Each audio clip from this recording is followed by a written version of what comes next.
गुणस्तरहीन फलामे डन्डी उत्पादनमा सरकार नै मतियार। कुन कुन कम्पनीहरूले उत्पादन गरिरहेका छन् गुणस्तरहीन फलामे डन्डी? नक्कली उद्योगीको कारण सक्कली उद्योगी पलायन हुँदै। शंकर ग्रुपको ठगी धन्दामा कसरी भइरहेको छ राजनीतिक संरक्षण? बजारबाट किन फिर्ता गरिएन जगदम्बा कम्पनीका फलामे छडहरू? कबाडीको पदार्थ प्रयोग गरी फलामे छड उत्पादन गर्ने धन्दा फस्टाउनुको कारण विशेष। The news review.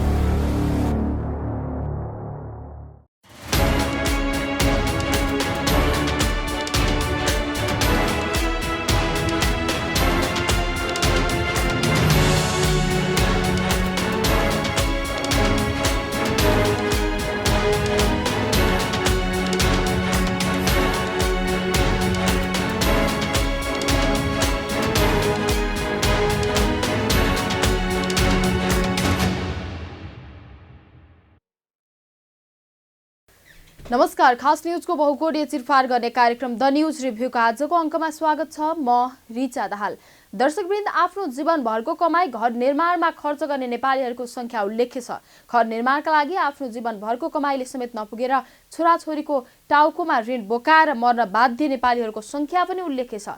एकपटक पक्की घर बनाएपछि सामान्यतया 100 वर्ष टिक्छ भन्ने मान्यता छ। 100 वर्ष टिक्नु भनेको 3 पुस्ता टिक्नु हो। त्यसैले नेपालीहरूले आफू बस्ने घर निर्माणमा मन फुकाएर खर्च गर्ने गरेका छन्। अढाई तले पक्की घर बनाउन कम्तीमा पनि 1 करोड रुपियाँ खर्च हुन्छ। कतिपयलाई घर बनाउँदा लागेको ऋण तिर्न 3 पुस्ता लाग्छ। तर यसरी बनाएका घरहरू के कति सुरक्षित छन्? कतै हामीले आफू बस्ने घरको नाममा धराप निर्माण त गर्दै छैनौँ भन्ने प्रश्न निकै पेचिला बनेका छन्। किनकि घरको मजबुतीमा मुख्य भूमिका फलामे डन्डीको हुन्छ। तर हाम्रो देशमा उपलब्ध फलामे डन्डीहरू अधिकांश कम गुणस्तरका छन्। हाम्रो देशमा आफ्नै फलाम उत्पादन छैन। विदेशबाट फलाम आयात गरी डन्डी निर्माण गरिन्छ। विदेशबाट आयात गरिने फलाम पनि मुख्य गरी 2 प्रकारको हुन्छ। एउटा हो खानीबाट निकालेर प्रशोधन गरिएको ताजा फलाम, जुन फलाममा खिया लागिसकेको हुँदैन। यस्तो फलामलाई ब्लेड्स भन्ने गरिन्छ। यसैगरी अर्को प्रकारको प्रयोग भइसकेको फलाम अर्थात् कबाडी सामानलाई पुनः प्रशोधन गरी तयार गरिएको फलाम, यस्तो फलामलाई स्पन्ज आइरन भन्ने गरिन्छ। छोटो भाषामा भन्नुपर्दा ताजा फलामलाई ब्लेड्स भन्ने गरिन्छ भने कबाडीका सामान प्रशोधन गरी तयार पारिएको फलामलाई स्पन्ज आइरन भन्ने गरिन्छ। हाम्रो देशमा फलामे छड उत्पादन उद्योगहरू 30 वटा छन्, जसमध्ये 24 वटाले ताजा फलाम अर्थात् ब्लेड्स प्रयोग गरेर फलामे छड उत्पादन गर्दै आएका छन्। 6 वटाले कबाडीका सामान प्रशोधन गरी तयार पारिएको स्पन्ज आइरन प्रयोग गर्दै आएका छन्। दुर्भाग्यवश सरकारले 2078 सालमा बजेट ल्याउँदा कबाडीका सामान प्रशोधन गरी तयार पारिएको स्पन्ज आइरन आयात गर्न भन्सार छुट तथा अन्तशुल्क छुट गरिदियो। एकातिर ताजा फलाम अर्थात् ब्लेड आयात गर्दा लाग्ने भन्सार तथा अन्तशुल्क यथावत रहनु, अर्कातिर कबाडीका सामान प्रशोधन गरी तयार पारिएको स्पन्ज आइरन आयात गर्न भन्सार छुट तथा अन्तशुल्क छुट दिनु भ्रष्टाचार त छँदै थियो, साथै अपराध पनि थियो। तर अहिलेसम्म यस्तो भ्रष्टाचार तथा अपराधलाई निरन्तरता दिएको छ। कबाडीका सामान प्रशोधन गरी तयार पारिएको स्पन्ज आइरनबाट रड उत्पादन गर्दै आएका 6 वटा उद्योगमा मालिकसँग मिलेमतो गरी तत्कालीन अर्थमन्त्री जनार्दन शर्माले ज्यादै नकाम गर्नुभएको छ। तत्कालीन अर्थमन्त्री शर्माले यस्तो नराम्रो काम गरिदिँदा अरबौं रुपियाँ राजस्व मात्रै गुमेको छैन, घर बनाउँदा गुणस्तरहीन डन्डी प्रयोग गर्न नेपाली जनता बाध्य भएका छन्। त्यति मात्रै होइन, हाम्रो देशको विकासका लागि निर्माण गरिएका भौतिक संरचनाहरू समेत धरापमा परिणत हुने खतरा बढेको छ। विश्वका धेरै देशहरूले कबाडीका सामान प्रशोधन गरी तयार पारिएको स्पन्ज आइरनबाट रड बनाउन प्रतिबन्ध लगाइरहँदा नेपालमा झन भन्सार समेत छुट दिएर प्रोत्साहन गरिनु भनेको आफैमा ठूलो अपराध हो। दर्शकवृन्द, द न्यूज रिभ्यूको अबको श्रृङ्खलामा प्रस्तुत छ कबाडीको पदार्थ प्रयोग गरी फलामे छड उत्पादन गर्ने धन्दा फस्टाउनुको कारणका सन्दर्भमा हाम्रा सहकर्मी बिन्दुकान्त घिमिरेले तयार गरेको टिप्पणी। गुणस्तरहीन फलामे डन्डी उत्पादनमा सरकार नै मतियार। कुन कुन कम्पनीहरूले उत्पादन गरिरहेका छन् गुणस्तरहीन फलामे डन्डी? नक्कली उद्योगीको कारण सक्कली उद्योगी पलायन हुँदै। शंकर ग्रुपको ठगी धन्दामा कसरी भइरहेको छ राजनीतिक संरक्षण? बजारबाट किन फिर्ता गरिएन जगदम्बा कम्पनीका फलामे छडहरू? कबाडीको पदार्थ प्रयोग गरी फलामे छड उत्पादन गर्ने धन्दा फस्टाउनुको कारण विशेष। The news review. तत्कालीन अर्थमन्त्री जनार्दन शर्माले कबाडी सामान पगालेर फलामे छड उत्पादन गर्ने उद्योगलाई भन्सार तथा अन्तशुल्क छुट दिने निर्णय किन र कसका लागि गर्नु भएको थियो? ताजा फलाम प्रयोग गरी छड उत्पादन गर्ने उद्योगलाई किन भन्सार र अन्तशुल्क वृद्धि गर्नु भएको थियो? यी दुईवटा प्रश्नको उत्तर खोज्ने हो भने मुलुकमा कसरी भ्रष्टाचार मौलाइरहेको छ, भ्रष्टाचारीहरूले कसरी नेपाली जनताको जीवधनमाथि खेलाची गरिरहेका छन् भन्ने कुरा स्पष्ट हुन्छ। जनार्दन शर्माले कबाडी सामान पगालेर फलामे छड उत्पादन गर्ने उद्योगलाई प्रोत्साहन गर्दा 40 अर्ब रुपियाँको आयात प्रतिस्थापन हुने, थप 20,000 रोजगारी सृजना हुने दावी गर्नुभएको थियो। यसैगरी थप 500 मेगावाट जलविद्युत खपत हुने दावी उहाँले गर्नुभएको थियो। तर उहाँको त्यो दावी झुटो ठहरिएको छ। उल्टै काला उद्योगीहरू प्रोत्साहित भएका छन्। कबाडी पगालेर छड बनाउने उद्योगी विष्णु नेउपाने, साहिल अग्रवाल, आनन्द नेपाल लगायत सँगको साटगाडमा तत्कालीन अर्थमन्त्री शर्माले यस्तो हरकत गर्नुभएको हो। हाल देशमा साना ठुला गरी 30 वटा फलामे छड उत्पादन गर्ने उद्योगहरू छन्, जसमध्ये Ambe steel, Ashok steel, Jagdamba steel, Jagshakti steel, Laxmi steel, Narayan steel, Pashupati steel, Sarbottam स्टिलले मात्र कबाडी पगालेर डन्डी उत्पादन गर्दै आएका छन्। जय अम्बे स्टिल, श्री स्टिल र विजय स्टिलले आफ्नो उत्पादन सुरु गर्ने प्रक्रियामा रहेका छन्। अन्य उद्योगहरूले भने विदेशबाट ताजा फलामको बिलेट आयात गरेर छड तथा फलाम उत्पादन गर्दै आएका छन्। सरकारको यो नीतिले आरती, बागेश्वरी, एफ्रोल, गोदावारी, Goenka, Hama, Himal, Hulas, Kathmandu, Panchakanya, Pathibhara, premier, SR steel, Sankh, Samriddhi, Shalimar, TMC steel समस्यामा परेका छन्। खास गरी जगदम्बा छड कम्पनीका मालिक सहित साहिल अग्रवालसँगको मिलेमतोमा यस्तो हरकत भएको हो। दर्शकवृन्द, द न्युज रिभ्यूको अबको श्रृङ्खलामा प्रस्तुत छ कबाडी पगालेर फलामे छड उत्पादन गर्दै आउनुभएका साहिल अग्रवाल र सुलभ अग्रवालको ठगी धन्दाका सन्दर्भमा छोटो चर्चा। शङ्कर ग्रुपका साहिल अग्रवाल र सुलभ अग्रवाल पत्रो अर्थात् कबाडी पगालेर फलामे छड उत्पादन गर्ने धन्दामा मात्रै सीमित हुनुहुन्न। नेपाल विद्युत प्राधिकरणको ढाड सेकाएको पनि उहाँहरूले नै हो। विद्युत प्राधिकरणको उठ्न बाँकी महसुल 40 अर्ब रुपियाँ भन्दा बढी छ, जसमध्ये सबैभन्दा बढी रकम तिर्न बाँकी साहिल अग्रवाल र सुलभ अग्रवालको स्वामित्वमा रहेको शङ्कर ग्रुप तथा जगदम्बा फलामे छड कम्पनीको छ। तर शङ्कर ग्रुपले राजनीतिक पहुँच प्रयोग गरेर प्राधिकरणलाई अरबौं रुपियाँ महसुल नतिर्ने प्रपञ्च गरिरहेको छ, जसका कारण अन्य औद्योगिक प्रतिष्ठानहरूले पनि बक्यौता तिर्न अनकानी गरिरहेका छन्। यति मात्रै होइन, शङ्कर ग्रुपबाट सञ्चालित जगदम्बा कम्पनीले उत्पादन गरेको फलामे छडहरू गुणस्तरहीन भएको प्रमाणित भइसकेको छ। यस छडलाई बजारबाट तत्काल फिर्ता गर्न संसदीय समितिले दिएको निर्देशन समेत पालना नभएको पाइएको छ। गुणस्तरहीन छड उत्पादन तथा बिक्री गरे बापत शङ्कर ग्रुपका प्रबन्ध निर्देशक साहिल अग्रवाल र अर्का सञ्चालक सुलभ अग्रवाललाई बेला मौकामा प्रहरीले पक्राउ गर्ने गरेको छ। तर राजनैतिक पहुँच तथा घुसियाहा वकिलहरूलाई प्रयोग गरी उहाँहरूले मजाले सार्वजनिक जीवन बिताइरहनु भएको छ। शङ्कर ग्रुपले नेपाल विद्युत प्राधिकरणलाई कसरी ठगिरहेको छ, गुणस्तरहीन फलामे छड प्रयोग गरेर उपभोक्तालाई कसरी मारमा पारिरहेको छ, जगदम्बा छड प्रयोग गरेर बनाइएका भौतिक संरचनाहरू के कति जोखिममा छन्, जगदम्बा छड निर्माणका लागि कच्चा पदार्थ आयात गर्दा के कसरी राजस्व अपचलन गरिरहेको छ, यी र यस्ता तमाम प्रश्नहरूको अनेक रहस्य बोकेका छन्। ट्रङ्क तथा डेडिकेटेड लाइन मार्फत विद्युत सुविधा लिए बापतको थप रकम भुक्तानी गर्न आलटाल मात्रै गरेका छैनन्, तिर्दै नतिर्ने भन्दै लबिङ गरिरहेका छन्। यो लबिङको नेतृत्व शङ्कर ग्रुप तथा जगदम्बा छड उत्पादन कम्पनीले गरेको छ, किनकि 68 वटा उद्योगको कुल 20 अर्ब रुपियाँ बक्यौता मध्ये अधिकांश जगदम्बा छड कम्पनी तथा शङ्कर ग्रुपको छ। जगदम्बा छड कम्पनी तथा शङ्कर ग्रुपले प्राधिकरणबाट ट्रङ्क लाइन र डेडिकेटेड फिडर सरह विद्युत नै नपाएको र लोड सेडिङ अन्त्य भइसकेको भन्दै उद्योगीहरूले थप शुल्क नतिर्ने दावी गर्दै आएको छ। गुणस्तरहीन फलामे डन्डी उत्पादनमा सरकार नै मतियार।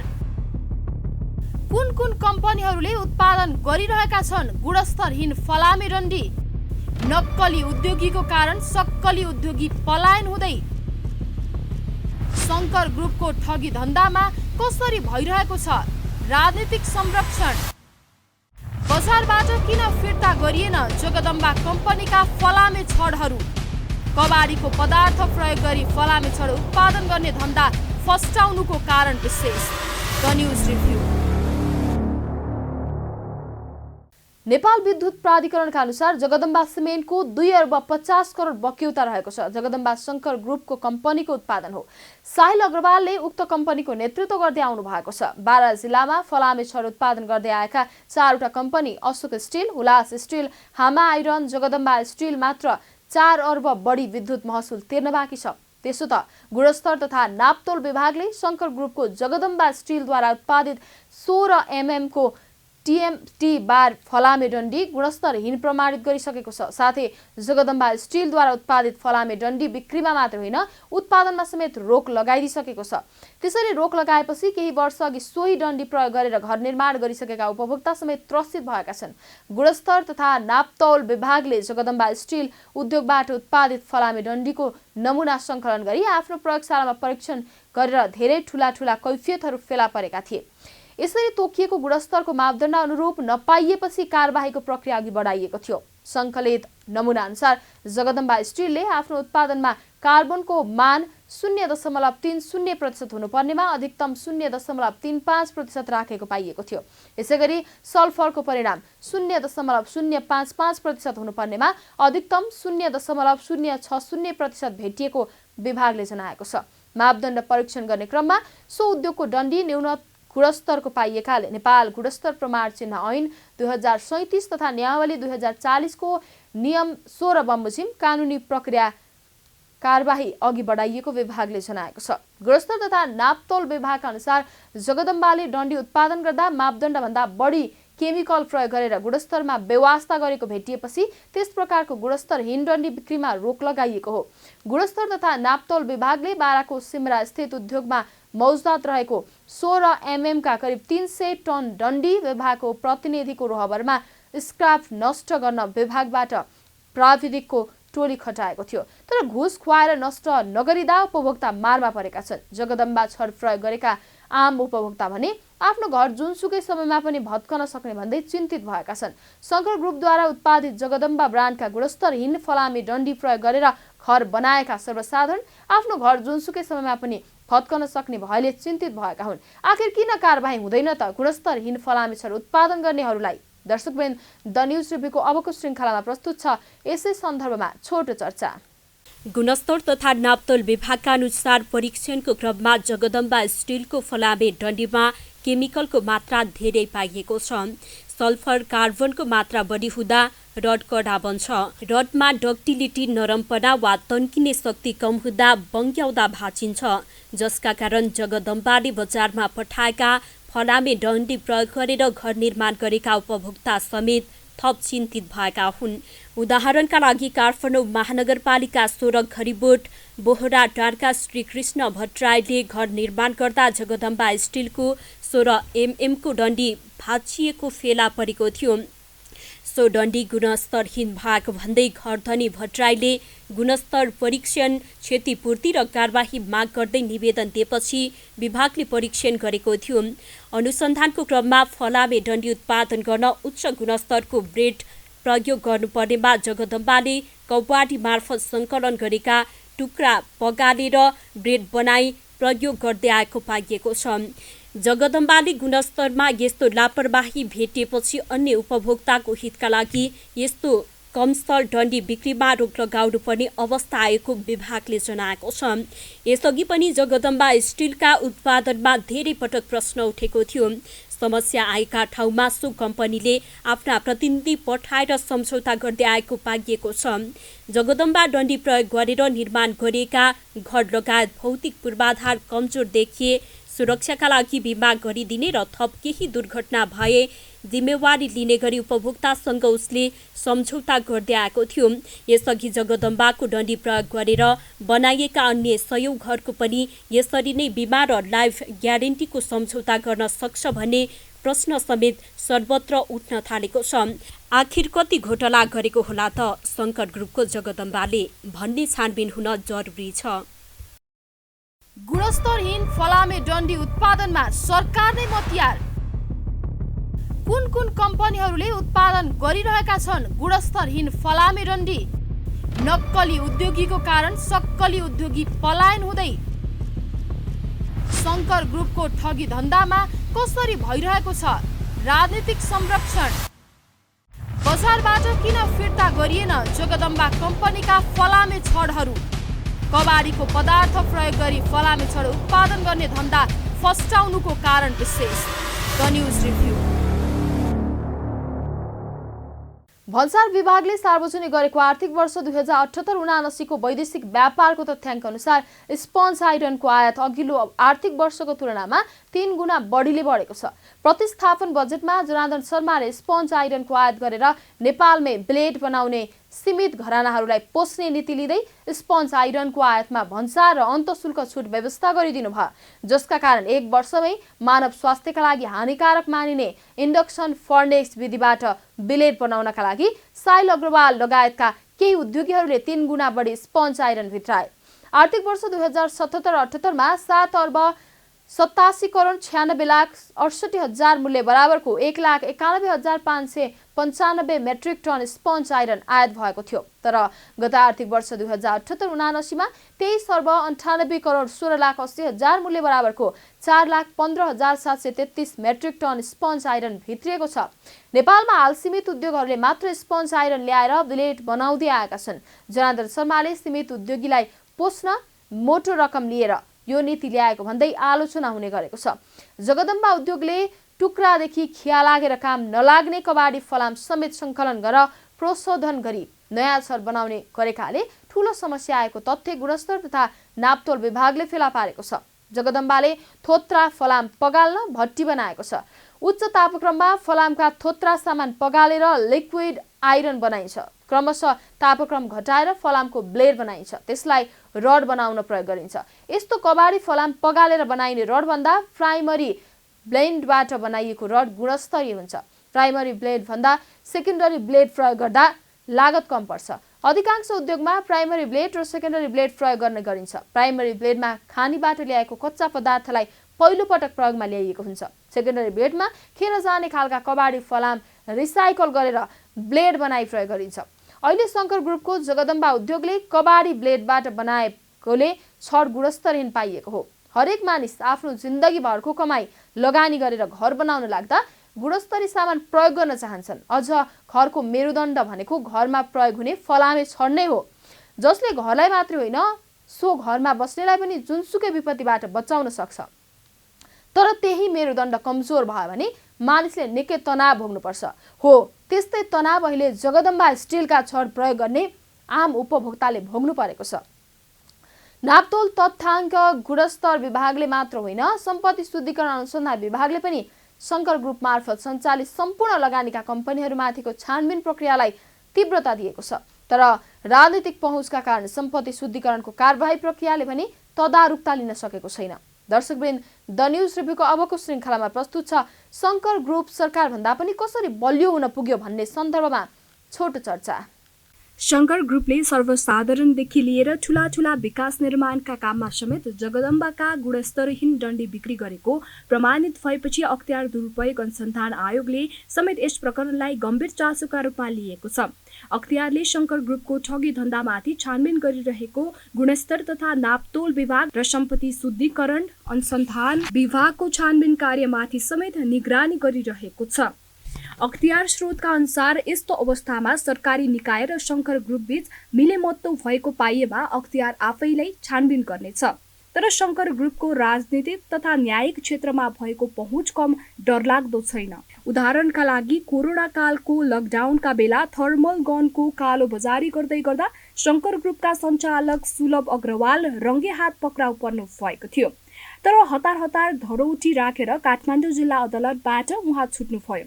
जिल्ला अदालतबाट छुटे लगतै सम्पत्ति शुद्धिकरण अनुसन्धान विभागले पक्राउ गरी केही समय नियन्त्रणमा लियो। तर राजनीतिक तथा अदालती पहुँच प्रयोग गरेर धरोउटीमा रिहा हुनुभयो।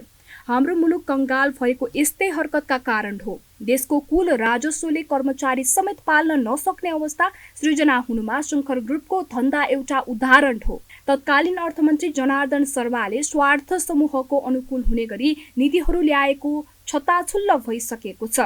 ठूला व्यापारिक घरानाहरूलाई ठूलो रकम लाभ दिलाउन अर्थमन्त्री शर्माले ठूलै रकम लिएर नीतिगत भ्रष्टाचार गरेको सत्ता पक्षकै नेताहरूले बताइरहेका छन्।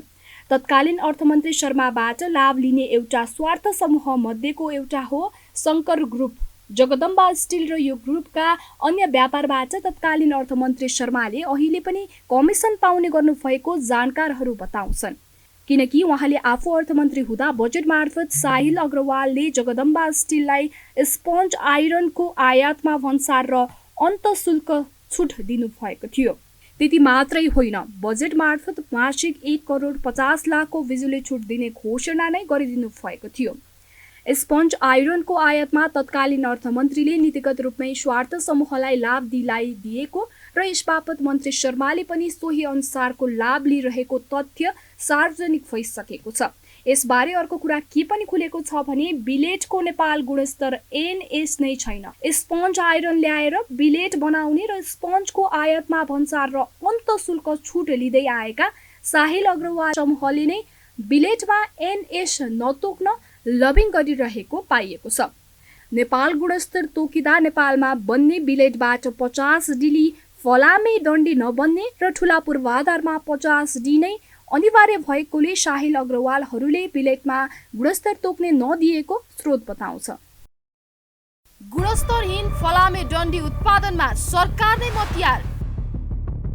कुन कुन कम्पनीहरूले उत्पादन गरिरहेका छन् गुणस्तरहीन फलामे डन्डी? नक्कली उद्योगीको कारण सक्कली उद्योगी पलायन हुँदै। शङ्कर ग्रुपको ठगी धन्दामा कसरी भइरहेको छ राजनीतिक संरक्षण? बजारबाट किन फिर्ता गरिएन जगदम्बा कम्पनीका फलामे छडहरू? कबाडीको पदार्थ प्रयोग गरी फलामे छड उत्पादन गर्ने धन्दा फस्टाउनुको कारण विशेष। The news review. Sponge iron र ब्लेड्सका सन्दर्भमा बहस तथा चलखेल भइरहनुको मुख्य कारण भनेको हाम्रो देशका आफ्नै फलाम खानीहरू सञ्चालनमा आउन नसक्नु हो। राणाकालपछि नेपालका सबै फलाम खानी बन्द छन्। फलाम आयातका मात्रै नेपालले वार्षिक 2 खर्ब रुपियाँ भन्दा बढी रकम खर्च गर्दै आएको छ। यो रकम भनेको कुल आयातको 12% भन्दा बढी हो। त्यसमा पनि फलामे अत्यावश्यकीय वस्तु हो। यसको प्रयोग बिना देशको समृद्धि असम्भव छ। यदि फलाम स्वदेशमै उत्पादन हुने हो भने नेपालको समृद्धिको ढोका खुल्न धेरै वर्ष पर्खनै पर्दैन। केही वर्ष अघि गरिएको प्रारम्भिक अध्ययनले फलाम स्वदेशमै फलाम उत्पादन गर्न सकिने सम्भावना बढाएको छ। नवलपरासी जिल्लाको धौबादी क्षेत्रबाट फलाम उत्पादन व्यावसायिक रूपले सम्भव हुन्छ या हुँदैन भन्ने प्रतिवेदन अबको 1 महिनापछि आउँदैछ। विगत 5 वर्षदेखि गरिएको अध्ययन अनुसन्धानले धौबादी क्षेत्रमा 15 करोड मेट्रिक टन फलाम छ भन्ने कुरा पत्ता लागिसकेको छ। व्यावसायिक रूपमा उत्पादन सम्भव छ कि छैन भन्ने अध्ययन गर्न त असोजदेखि विज्ञहरू खटाइएको छ। उनीहरूले यही फागुनभित्र प्रतिवेदन दिनेछन्। 8 दशक अघिसम्म नेपालमा स्थानीय स्तरमै विभिन्न ठाउँमा फलाम उत्पादन हुन्थ्यो, तर यातायातको सुविधा बढेसँगै भारतबाट आधुनिक प्रविधि प्रयोग गरी उत्खनन गरिएको फलाम सस्तो मूल्यमा आउन थाल्यो। स्वदेशमा उत्पादित फलाम भन्दा भारतबाट आयातित फलामको मूल्य 3 गुणा सस्तो पर्न थालेपछि नेपालका फलाम खानीहरू बन्द भए। भारतको जस्तै उच्च प्रविधि प्रयोग गरियो भने नेपालकै फलाम खानीहरू पुनः सञ्चालन गर्न सकिने अनुमान विज्ञहरूले गरेका छन्। विदेशबाट आयातित वस्तुको तुलनामा स्वदेशी उत्पादन धेरै नै महँगो भयो भने त्यसले व्यावसायिक रूप लिन सम्भव हुँदैन। तर थोरै मात्रै मूल्यमा फरक पर्ने अवस्था आयो भने स्वदेशी उत्पादनले विदेशी आयात प्रतिस्थापन गर्ने नीति राज्यले अवलम्बन गर्नेछ। फलामका लागि अब 1 महिना प्रतीक्षा गरे पुग्ने देखिएको छ। अध्ययनमा संलग्न विज्ञहरू परिणाम सकारात्मक आउने आशामा छन्। विश्वको इतिहास हेर्दा कुनै पनि देश समृद्ध हुनका लागि पहिलो शर्त खानी जन्य प्राकृतिक स्रोतको प्रचुरता हो भन्ने कुरा पुष्टि हुन्छ। जुन देशमा खानीजन्य प्राकृतिक स्रोत प्रचुर छन् ती देश धनी छन्। उदाहरणका लागि रुस, Saudi Arab, Qatar, Dubai, Venezuela लगायतका देशलाई लिन सकिन्छ। यसैगरी जुन देशहरूले अरूलाई कुनै कालखण्डमा उपनिवेश बनाएर त्यहाँको स्रोत जम्मा गरेका थिए ती देश पनि धनी छन्। उदाहरणका लागि अमेरिका, जापान तथा युरोपका विभिन्न देशहरूलाई लिन सकिन्छ। तेस्रो कुरा, जुन देश व्यापारिक दृष्टिले विश्वको पाएक पर्ने स्थानमा छन् ती देश पनि समृद्ध भएको देखिन्छ। उदाहरणका लागि सिङ्गापुर, संयुक्त अरब इमिरेट्स, हङकङ, थाइल्यान्ड लगायतलाई लिन सकिन्छ। यसैगरी जुन मुलुकले ठूला तथा धनी देशसँग आफ्नो सार्वभौमता सम्झौता गरेका छन् यी देश पनि धनी छन्। उदाहरणका लागि दक्षिण कोरिया, भुटान, अस्ट्रेलिया, क्यानाडा लगायतका देशलाई लिन सकिन्छ। तर नेपालसँग यी कुनै पनि कुरा छैनन्। त्यसमाथि नेपाल भूपरिवेष्टित छ। त्यसैले नेपालको समृद्धि असम्भव ठानेरै युवाहरू विदेश पलायन भइरहेका छन्। यदि धौवादीको फलाम खानीको अनुसन्धान परिणाम सकारात्मक आयो भने नेपालको भविष्य उज्जवल हुने कुरामा शंका गर्नु पर्दैन। दर्शकवृन्द, द न्यूज रिभ्यूको आजको प्रसंग यति नै। तपाईं न्यूज नेपाल टेलिभिजनको प्रसारण युट्युब र फेसबुकमा पनि प्रत्यक्ष हेर्न सक्नुहुनेछ। आजको प्रस्तुतिबाट हामी सबैलाई बिदा दिनुहोस्। हेर्दै गर्नुहोला न्यूज नेपाल टेलिभिजन। नमस्कार। गुणस्तरहीन फलामे डन्डी उत्पादनमा सरकार नै मतियार। कुन कम्पनीहरूले उत्पादन गरिरहेका छन् गुणस्तरहीन फलामे डन्डी? नक्कली उद्योगीको कारण सक्कली उद्योगी पलायन हुँदै। शंकर ग्रुपको ठगी धन्दामा कसरी भइरहेको छ राजनीतिक संरक्षण? बजारबाट किन फिर्ता गरिएन जगदम्बा कम्पनीका फलामे छडहरू? कबाडीको पदार्थ प्रयोग गरी फलामे छड उत्पादन गर्ने धन्दा फस्टाउनुको कारण विशेष। The news review.